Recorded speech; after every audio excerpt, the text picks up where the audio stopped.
5ই September বিকাল 4টা থেকে রাত্রি 12টা 11টা পর্যন্ত তাকে আটকে রাখেছে, তারপরে তাকে হাত দেওয়া হয়েছে।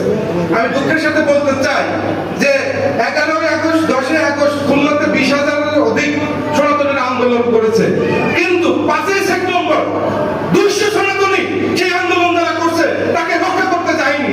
8 ঘন্টা অতিবাহিত হওয়ার পর উচ্চক মন্ডলের গায়ে দুর্বৃত্তরা হামলা করছে। আমি সেই সব সনাতনীকে প্রশ্নবদ্ধ করে চাই, আপনারা একটি নির্দিষ্ট দিন শুক্র শনিবারে কেন আন্দোলন করেন এবং আন্দোলন করে ফলপ্রসূ কি যদি আমরা একটি ভাইকে রক্ষা করতে না পারি?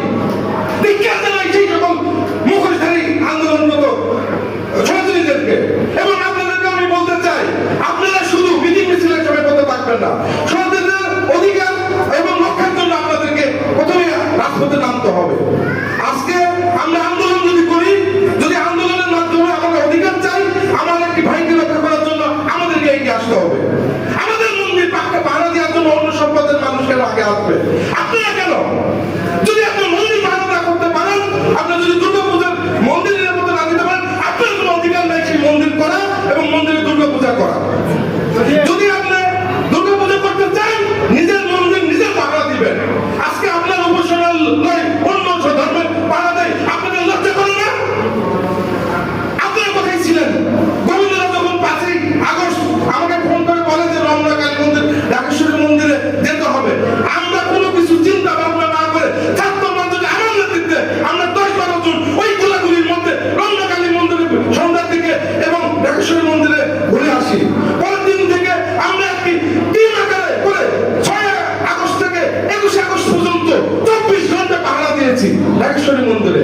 আমি ডাক দিয়েছি সনাতনীদেরকে, আজকে যারা আন্দোলন করতেছেন এবং আমাদের হিন্দু মহাজনের অনেকেই আছেন, তারা কেউ একটা খবর নিতে আসেননি। আমরা এই ছাত্র মহাজন কিভাবে আমরা পাহারা দিচ্ছি, কি খাচ্ছি, কোথায় কি করতেছে, আমাদের মধ্যে কি হুমকি আসতেছে, কেউ একটা খোঁজ নেননি।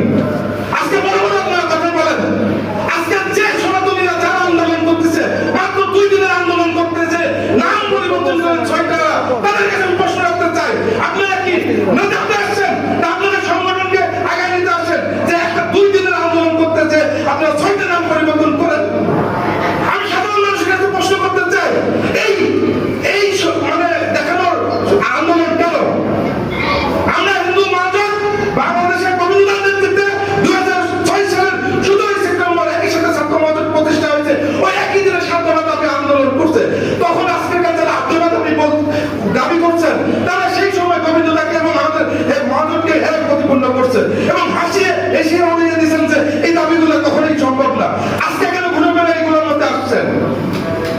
সাধারণ হিন্দুদেরকে প্রশ্ন করতে চাই, আপনারা ফেসবুকে যাচাই বাছাই না করে কেন একটা ঘটনার পোস্ট করেন? এটার জন্য কত ইভেন্ট করতে হয় সেটা আমরা যারা নেতৃত্ব দিচ্ছি, প্রশাসনের সাথে আমরা ডিল করতেছি আমরা জানি। কালকে গত 2 দিন হলো ভোলাতে একটা অগ্নিসংযোগ নিয়ে এটা ভাইরাল হয়েছে। পরবর্তীতে আমি আমার ভোলা জেলা ছাত্র মহাজনকে পাঠিয়েছি, তারা বলছেন একটা মুসলিম পরিবার। তাহলে ওই যে হিন্দুরা যারা ফেসবুকে প্রচার করতেছে যে এটা হিন্দু বাড়ি পড়েছে, আজকে মুসলিম সম্প্রদায়ের অন্য প্রশাসন আমাদেরকে কি বলবে? আপনাদের দায়িত্বশীল হতে হবে। আপনারা আন্দোলন করেন, অধিকার আন্দোলন করেন, বাংলাদেশ হিন্দু মহাজন, হিন্দু ছাত্র মহাজন পূর্ণ সমর্থন আছে।